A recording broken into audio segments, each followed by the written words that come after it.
not even all tournaments at this venue. This was the venue where last year, maybe that was this year.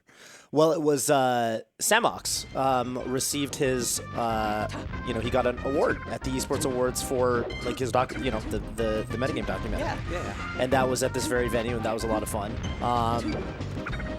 I guess that's a little bit, I was there for Super Smash Bros. Melee insofar as it was the metagame doc, but it was not a Smash tournament. Of course, many of the LTC tournaments have been here, so yeah, wonderful venue. Been here before. Wevans versus Fury. Yeah, they have already started, yeah. Yeah, so Fury, Sheik. Yeah, so Fury is mostly a Falcon main, but he does play Sheik depending on the matchup. I guess Samus is one of those matchups where he'll play Sheik. I think he's just trying to get better with the character in general. Oh, okay. Because I was going to say, I think Falcon does fine. Great versus Samus. But, yeah, on the flip side, it's sometimes if you're off stage, Samus has a pretty good edgeguard flow chart against Samus.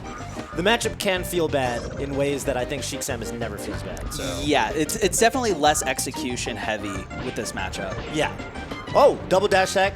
That slide up actually was just so bad for Fury. It's going to be a stock trade, probably not necessary, but not terrible for Wevans. Really understand why Wevans didn't recover, but it is what it is. It looked like he just missed a button, honestly. So is Wevans a Texas player? No. Okay, I was going to say I feel like I've played Wevans a bunch, like online. I feel like I've just run into Wevans. I feel like Wevans might be in Twitch chat sometimes. I don't know. I feel like I've talked to Wevans. Why do I feel like I know Wevans? Do I know Wevans? I have heard of Wevans as a Samus player, but I'm not familiar enough to know where he's from. I just know Fury is local DFW. You're a Samus player? No, I'm not a Samus player. I've just heard of him as a Samus player. Oh. Like if you ask me, I've heard of him as a Samus player. Yes, I've heard of him. I've heard of him, and I knew he was a Samus player. I knew he was a Samus. Okay, yeah, that's where the English language English is crazy, right? Yeah, I like the needle usage for sure. And in particular, I think something that you can really maximize with the needles here is if you can get the Samus to kind of grapple at the timing you expect, you can kind of intercept that with needles, and then you can really just grab the ledge and edgeguard Samus like any other character. Yeah, which always feels great because usually you cannot edgeguard Samus like any other character. Needles are one of the best, probably the best edgeguard tool against Samus in the game because you can go straight and you can go at an angle. And usually when Samus is doing those bomb bumps back to stage, you just kind of got to wait for her to come back. Right. Sheik is one of the only characters that can be proactive about it. Like, she has things she can't do even during those moments. Gonna hold, wait, and the instant up B. So that's a bit of a 50-50 whether they go for the wall jump up B or not. But I like that Fury is at least trying to hold the ledge instead of kind of relinquishing it. There we go. And that is somehow not a strong back air. I cannot believe that he lived.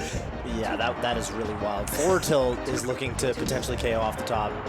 And I mean, we're starting to see the upsides and downsides of striking a Dreamland. I'm a little shocked, actually, because I feel like you don't need to go here as Sheik. I feel like as Sheik, your strategy, you're kind of projecting your strategy is I'm going to platform and needle camp you if you're going to this stage, because the longevity of Samus here is just not worth anything else. Right, but we haven't really seen much Exactly. If he's not going to play that strategy, why strike here? Yeah, because you've got Battlefield, you've got FOD, you've got Yoshi's, you've got Pokemon Stadium. And honestly, probably, I don't actually know what the starter list is for this tournament, but if FD is one of the starters, I would say that's arguably the best stage for Sheik in this matchup. So I would actually probably go everywhere besides maybe Fountain. Yeah, basically what you're saying is you would have done anything else. Anything. This would have been not only a strike, this probably would have been my first strike. This would have been your ban. This would have been my ban. Yeah, this would be my counterpick ban. Well, okay, FD, liking that. Yeah, this is one of those stages where it's bad for both of these characters, but it's just so much worse for Samus. Right. I think that was like 6 wave dashes. There's something to be said for like, not having platforms for Sheik. Obviously, Sheik likes to have platforms in general, but I also just think that like sharking Samus here is really easy. And so because of that, I mean, they're not like true combos, but you end up getting just a lot of damage off your openings.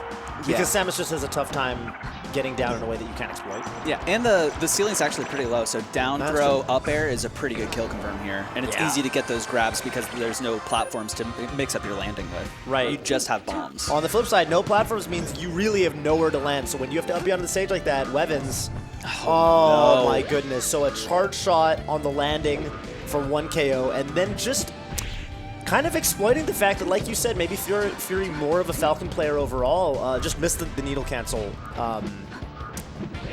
period, and then threw the needles and was way below the stage. Yeah, just a little bit of a unfamiliarity flub probably. Right. Because the needle turnaround that time, proving that he can do it. I mean, that's the danger of, like, you know, everyone sort of thinks it's very oh my god, that would have been really but it gets there anyway. Forces the double jump. This might be a quick set. Everyone sort of thinks that, you know, when I'm flubbing or when I'm missing stuff, I think the natural human inclination is maybe I was doing it too slow. But a lot of times it's because you were going too fast. You know? And with needle cancels in particular, if you accidentally throw the needles, that means that you tried to press the L button or the R button too fast. Right? Just dancing around Fury. Some of the best shield pressure in the game is actually just waiting for their shield to break. Right. There's a lot of people, when they put those shields up, they're waiting for you to hit it. So if you actually just like threaten that area and let their shield shrink, it causes this panic moment in a lot of players. And, you know, very likely the shield isn't going to break, but what will happen is as it gets smaller, then when you do attack their shield, it's very likely to shield poke. They're forced to do something. They can't shield forever. Cannot shield forever, exactly.